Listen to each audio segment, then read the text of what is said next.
Hello and welcome to What the F*** Just Happened Today, your essential guide to the daily shock and awe in national politics. I'm Joe Amditis. Let's get to it. It's Tuesday, April 13th, 2021. Welcome to Day 84.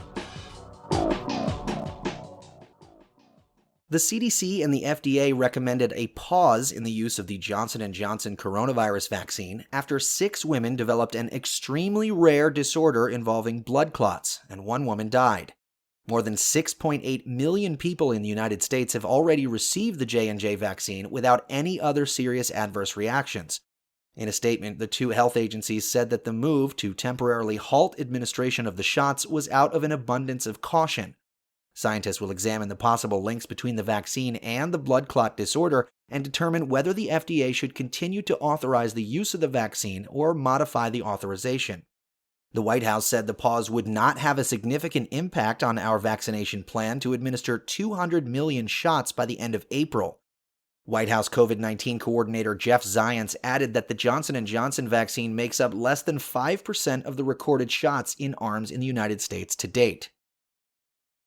Moving on, Biden nominated Robert Santos to head the U.S. Census Bureau. If confirmed by the Senate, Santos would be the first person of color to permanently lead the agency. Santos, a third-generation Native Mexican-American, currently serves as the vice president and chief methodologist at the Urban Institute and is the president of the American Statistical Association. Biden also said he plans to withdraw all American troops from Afghanistan by September 11th of this year, the 20th anniversary of the attacks that first drew the country into its longest war. In an agreement with the Taliban, the withdrawal extends the U.S. troop presence past the May 1st deadline set by the Trump administration. The 2020 threat assessment from U.S. intelligence agencies reported that a peace deal was unlikely and that the Afghan government will struggle to hold the Taliban at bay if the coalition withdraws support. Since October 2001, more than 2,200 U.S. troops have died and another 20,000 have been wounded. Currently, there are roughly 2,500 U.S. troops in Afghanistan, as well as an additional 7,000 foreign coalition forces. American troop levels reached a high of 100,000 troops in August 2010. Meanwhile, Biden called on Putin to de-escalate tensions following a Russian military buildup at Ukraine's border, saying that the U.S. would act firmly in defense of its national interests. Russia has stationed the highest number of troops along Ukraine's border since 2014. Defense Secretary Lloyd Austin said the U.S. would increase its military presence in Germany by about 500 soldiers.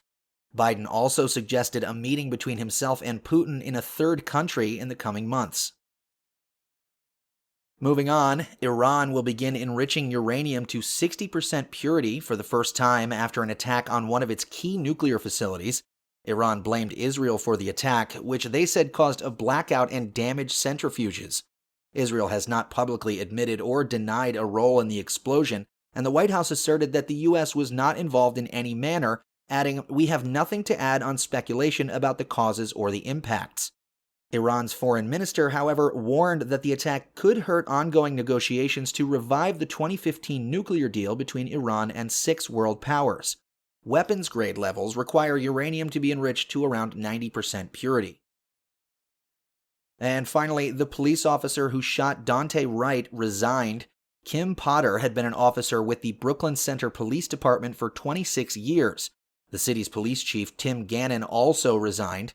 Yesterday, Gannon said he believed that Potter was attempting to use a taser on Wright, but instead pulled her firearm, fired a single fatal shot into Wright's chest after she repeatedly yelled, "Taser." That's all for now. You can find the links and sources for all of these stories on the main website. And as always, visit whatthefjusthappenedtoday.com for the latest news and headlines. Until next time, I'm Joe Amditis.